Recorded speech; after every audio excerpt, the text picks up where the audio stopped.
Satu malam di rumah terlarang. Jangan panik dan jangan takut, dengarkan dan nikmati. Oke, kita mulai ceritanya. Namaku Raka, dan malam itu. Malam itu mungkin adalah malam paling gila dan menyeramkan yang pernah aku lewatin seumur hidup. Aku bukan orang yang gampang percaya sama cerita-cerita hantu. Dari kecil aku udah diajarin buat rasional, percaya sama hal-hal yang bisa dijelasin pakai logika. Tapi pengalaman ini bro, gak ada logika yang bisa masuk. Ini semua bermula dari obrolan iseng sama teman-teman di kafe. Biasalah nongkrong malam-malam, kopi udah dingin, obrolan makin ngaco. Salah satu temenku, si Jaya, nyeletuk. Lu tahu gak sih, di pinggiran kota ini ada satu rumah kosong bekas markas sekte sesat. Rumahnya masih ada loh, katanya kalau masuk ke sana malam-malam suka kedengeran suara orang baca mantra. Aku yang lagi main HP cuma mendengus. Sekte apaan? Palingan cuma rumah kosong, banyak kucing liar. Tapi si Jaya terus cerita. Katanya dulu sekitar tahun 80-an ada sekelompok orang yang ngumpul di situ. Sekte yang aneh. Katanya mereka percaya bisa nemuin pencerahan lewat ritual-ritual aneh, termasuk pengorbanan. Nggak cuma hewan bro, katanya manusia juga. Akhirnya sekte itu dibubarin paksa sama warga. Beberapa anggotanya hilang misterius, dan rumah itu ditinggalin. Dibiarkan kosong sampai sekarang. Ada banyak cerita yang beredar. Ada yang bilang masih ada ritual yang belum selesai. Ada yang ngaku pernah lihat bayangan orang-orang berkerudung hitam berdiri di halaman belakang. Serem sih, tapi waktu itu aku cuma ketawa. Mana mungkin, pikirku. Kalau ada yang kayak gitu beneran pasti udah viral, tapi karena ngerasa sok berani, aku nyeletuk. Berani taruhan, gua masuk ke rumah itu sendirian, malam ini juga. Teman-teman langsung sorakin.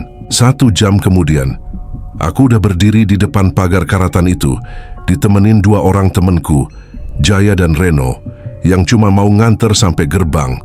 Mereka penakut, katanya cukup nemenin sampai pagar aja. Aku jalan sendiri masuk ke dalam. Sejarah rumah terlarang. Sebelum masuk, aku sempat baca-baca dikit di internet soal rumah ini. Nama rumahnya nggak ada yang resmi. Orang-orang cuma nyebutnya rumah terlarang. Dulu katanya rumah ini punya orang kaya, pejabat gitulah, yang pensiun dan tinggal di pinggiran kota. Tapi entah kenapa, di akhir hidupnya, dia malah bergabung sama sekte aneh itu. Orang-orang yang tinggal dekat rumah itu sering dengar suara aneh tiap malam. Suara ketukan, bisikan, sampai jeritan. Pas warga akhirnya berani ngerebek rumah itu, mereka nemuin satu ruangan di lantai bawah tanah. Di dalamnya ada simbol aneh di lantai, kayak lingkaran gede dengan banyak tanda-tanda aneh di pinggirannya. Di tengah-tengah ruangan ada bekas darah kering. Setelah itu, rumah itu ditutup. Nggak ada yang berani beli, nggak ada yang berani nginep. Dan sekarang aku berdiri di depannya. Rumput liar udah nutupin hampir seluruh halaman. Pagar udah doyong, hampir ambruk. Di salah satu sudut, ada patung kecil kayak gargoyle. Rusak separoh. Matanya kayak ngeliatin aku. Aku sempat mikir buat balik, tapi harga diriku udah kepalang dipertaruhkan. Sekali masuk, keluar langsung menang taruhan, pikirku. Dengan senter kecil di tangan, aku dorong pagar itu dan mulai melangkah masuk. Begitu aku buka pintu kayu gede itu yang udah hampir lapuk, langsung kecium bau apek dan sesuatu yang, gimana ya, kayak bau darah kering campur tanah basah. Susah dijelasin. Tapi begitu cium baunya, bulu kudukku langsung berdiri. Lampu senter kecilku bergetar di tangan. Bukan karena dingin, tapi karena tiba-tiba ada rasa kayak aku nggak sendirian di situ. Lantai rumah itu udah penuh debu dan pecahan kaca. Beberapa perabotan masih ada. Sofa sobek, meja kayu patah, dan di sudut ruangan ada cermin gede yang retaknya kayak jaring laba-laba. Aku coba ngatur napas. Santai, Rak, santai. Ini cuma rumah kosong. Aku jalan pelan-pelan ngelewatin ruang tamu masuk ke ruang makan. Di meja makan itu masih ada piring-piring kotor, berdebu, kayak ditinggalin mendadak. Ada bekas lilin di atas meja. Dan anehnya, ada satu kursi yang jatuh, kayak ada yang bangun dengan terburu-buru. Di dinding aku lihat ada lukisan besar, tapi gambarnya udah pudar, kayak potret keluarga. Tapi mukanya semua digores sampai rusak. Yang kelihatan cuman Mata yang kayak ngikutin aku kemanapun aku gerak. Aku cepet-cepet belok. Males natap lukisan aneh itu. Aku terus jalan masuk ke dalam. Ada tangga tua menuju lantai 2, tapi aku memutuskan buat eksplor dulu lantai bawah. Aku nemuin dapur yang isinya penuh dengan panci berkarat dan pisau-pisau berdebu. Tapi yang bikin aku merinding, di salah satu dinding dapur ada tulisan gede pakai cat merah, "Jangan ganggu kami." Aku mulai ngerasa nggak enak. Tapi ya, gengsi bro, aku pikir mungkin ini ulah anak-anak iseng. Pas aku balik badan mau keluar dari dapur, aku dengar 3 ketukan keras dari arah belakangku, dari arah lemari piring. Aku langsung noleh sambil ngarahin senter. Nggak ada apa-apa, cuma lemari tua. Pintunya agak kebuka, goyang sedikit karena angin mungkin. Aku nyoba ketawa sendiri. Santai Rak, santai. Itu cuma kayu tua. Tapi dalam hati, jujur aja, aku mulai parno. Aku lanjut ke lorong sempit di sebelah dapur. Lorong itu panjang, gelap, dan di ujungnya ada satu pintu besi kecil. Pintunya beda sendiri. Kalau pintu lain kayu biasa, pintu ini kayak pintu bunker. Berkarat, berat, dan ada tanda aneh digores di atasnya. Simbol kayak mata segitiga. Dikelilingi huruf-huruf asing. Aku tahu, feelingku bilang, jangan masuk. Tapi, entah kenapa tangan ini gerak sendiri. Aku pegang gagang pintu itu. Dingin, berat, aku tarik pelan-pelan. Pintu itu terbuka dan di baliknya ruangan kecil, hampir kosong, cuma ada satu lilin di tengah lantai. Udah mati, sumbunya hitam. Di sekeliling lilin itu ada lingkaran digambar di lantai. Bukan lingkaran biasa. Lingkaran itu penuh dengan simbol aneh, garis-garis, bentuk bintang kebalik, dan tulisan-tulisan yang aku yakin bukan huruf biasa. Rasanya kayak hawa di ruangan itu beda. Lebih dingin, lebih berat. Napas jadi berat. Tiba-tiba aku dengar suara keras dari lantai atas, kayak ada sesuatu jatuh. Aku refleks noleh ke atas. Senterku gemetar, tapi aku nggak lihat apa-apa. Terus, langkah kaki, pelan, berderap. Berjalan dari ujung koridor lantai 2. Aku tahu, aku seharusnya keluar sekarang, lari secepat mungkin. Tapi kaki ini kaku, kayak dipaku ke lantai. Aku cuma bisa berdiri di situ, nunggu apapun itu turun. Tiba-tiba sesuatu bergerak di sudut mataku. Aku noleh cepat. Di cermin retak tadi, ada bayangan. Bukan bayangan aku, bayangan seseorang pakai jubah hitam panjang, berdiri kaku, mukanya nggak kelihatan. Aku cuma bisa natap mereka di belakangku. Dekat, aku berdiri terpaku. Di cermin retak itu, bayangan sosok berjubah hitam masih berdiri. Kaku, nggak bergerak sedikit pun. Sementara di dunia nyata, di belakangku, kosong, nggak ada siapa-siapa.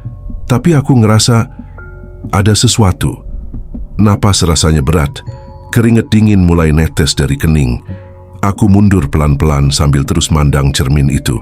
Saat kakiku nginjek lantai kayu yang udah lapuk, tiba-tiba, krik, suara lantai berderit keras, dan bayangan di cermin bergerak. Perlahan, mengangkat tangannya, nunjuk ke pintu kecil yang tadi aku buka. Pintu besi berkarat itu kayak ngasih tahu masuk ke dalam. Aku nelen ludah, badan rasanya berat banget. Tapi entah kenapa, kayak ada yang narik aku buat masuk. Aku langkahkan kaki pelan-pelan ke ruangan kecil itu. Langkah demi langkah, suara detak jantungku makin keras di telinga. Begitu aku benar-benar masuk, hawa di dalam berubah drastis, dingin. Tapi bukan dingin biasa. Kayak ada ratusan tatapan ngeliatin aku dari kegelapan. Aku senterin sekeliling. Dan aku lihat sesuatu di dinding ruangan. Lukisan aneh, penuh darah kering. Gambar manusia tanpa wajah, berdiri membentuk lingkaran sambil mengangkat tangan ke langit. Dan di tengah-tengah ruangan, ada trapdoor, pintu kecil di lantai kayak pintu menuju basement. Aku jongkok. Senternya aku arahkan ke pintu itu. Ada tulisan kecil tergores samar. Sekali masuk tak akan kembali. Aku sebenarnya udah setengah pengen kabur. Tapi rasa penasaran dan mungkin juga ego bikin aku bertahan. Aku tarik pintu kecil itu, berderit keras. Di bawah, tangga kayu tua, turun ke kegelapan total. Aku senterin, cuma kelihatan anak tangga beberapa biji, sisanya gelap. Udahlah sekalian aja pikirku. Aku turun perlahan. Tangga itu sempit banget. Bau lembab makin menusuk hidung. Pas aku hampir nyampe bawah, aku dengar suara. Bukan suara langkah, bukan suara benda jatuh, tapi suara bisikan pelan. Tapi jelas, kayak banyak orang ngomong bareng, tapi bahasanya aneh. Bukan Indonesia, bukan Inggris, kayak bahasa yang primitif. Aku berhenti sejenak. Mau balik, mau kabur, tapi kalau balik aku harus ngelewatin ruang itu lagi. Ruangan yang tadi ada sosok berjubah. Aku nekat terus turun. Nyampe di bawah, aku senterin sekeliling. Ruangan itu luas, dindingnya dari batu kasar, dan ada sesuatu di tengah ruangan. Sesuatu yang bikin aku pengen muntah. Ada altar, meja batu gede, penuh coretan darah kering. Di atas altar itu ada patung kecil. Bentuknya kayak manusia tapi matanya bolong, mulutnya robek dari pipi ke pipi. Dan di belakang altar ada deretan baju-baju lusuh digantung. Jubah-jubah hitam, banyak, kayak siap dipakai lagi. Aku mulai sadar, tempat ini masih dipakai. Aku mundur pelan-pelan, tapi baru beberapa langkah tiba-tiba lampu senterku mati. Gelap total, aku panik, pencet-pencet tombol senter, nggak nyala. Terus aku dengar suara, dekat, di telingaku, bisikan, "Ikutlah kami." Aku langsung lari naik tangga. Langkah kakiku berantakan, beberapa kali hampir jatuh. Sampai akhirnya aku nabrak pintu kecil itu, dorong sekuat tenaga, keluar dari basement. Begitu aku nyampe lantai atas, pintu besi itu nutup sendiri keras banget. Aku hampir jatuh saking kencengnya. Aku berdiri di lorong gelap ngos-ngosan. Napas tersengal, tapi aku tahu aku belum aman. Di lorong panjang itu, di ujungnya aku lihat sosok manusia. Tinggi, kurus, jubah hitam, kepala tertunduk. Dan dia mulai jalan ke arahku, pelan-pelan. Kepalanya ke bawah tapi jalannya cepat, semakin dekat. Aku balik badan lari ke ruang tamu. Tapi pas aku mau keluar dari pintu depan, pintu itu tertutup rapat. Aku tarik gagangnya. Kedor, tendang, nggak bisa. Dari belakang aku dengar suara langkah kaki mendekat. Aku noleh. Sosok itu udah ada di ruang tamu. Mukanya kosong. Bener-bener kosong. Nggak ada mata, hidung, mulut. Cuman kulit putih pucat membentang di wajahnya. Aku lari ke arah lain, ke tangga. Naik ke lantai 2. Tangga menuju lantai 2 lebih serem lagi. Kayu-kayu berderit keras, hampir patah. Begitu sampai di atas, lorong panjang terbentang. Banyak pintu di kiri kanan, tapi semua pintu tertutup. Satu-satunya pintu yang terbuka ada di ujung lorong. Cahaya merah samar keluar dari situ. Aku lari tanpa mikir. Masuk ke kamar itu. Kamarnya aneh. Lantainya dipenuhi lingkaran-lingkaran kecil kayak simbol ritual. Di tengah ruangan ada kursi kayu. Dan di kursi itu ada sesuatu, boneka manusia. Tapi bukan boneka biasa. Bonekanya gede, seukuran manusia dewasa, dibuat dari jerami, kulit binatang, dan sesuatu yang aku yakin bukan bahan biasa. Di leher boneka itu ada kalung, dan di kalungnya ada foto kecil, foto keluarga, foto 2 orang dewasa dan 1 anak kecil. Aku pegang fotonya, tapi begitu tanganku nyentuh, boneka itu gerak, kepalanya mendongak, Mukanya kayak berubah jadi wajahku sendiri. Aku jatuh ke belakang, dan saat itu, semua pintu di lantai 2 kebuka sendiri. Dan dari dalam kamar-kamar itu, keluar sosok-sosok berjubah hitam. Semua bergerak ke arahku. Aku bangkit, lari sekuat tenaga. Loncat dari tangga, jatuh ke lantai 1. Lututku sakit, tapi aku paksa bangkit. Aku lihat jendela besar di ruang tamu. Tanpa pikir panjang, aku lari. Hantam jendela itu pakai bahu. Kaca pecah. Aku jatuh ke halaman depan. Badan penuh luka, tangan berdarah. Tapi aku nggak peduli, aku lari. Lari terus, ninggalin rumah itu.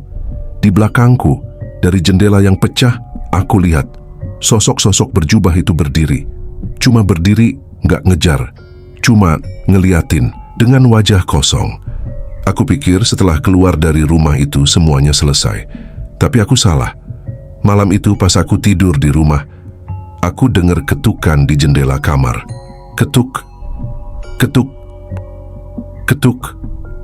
Pas aku buka mata, aku lihat ada sosok berjubah hitam berdiri di luar jendela.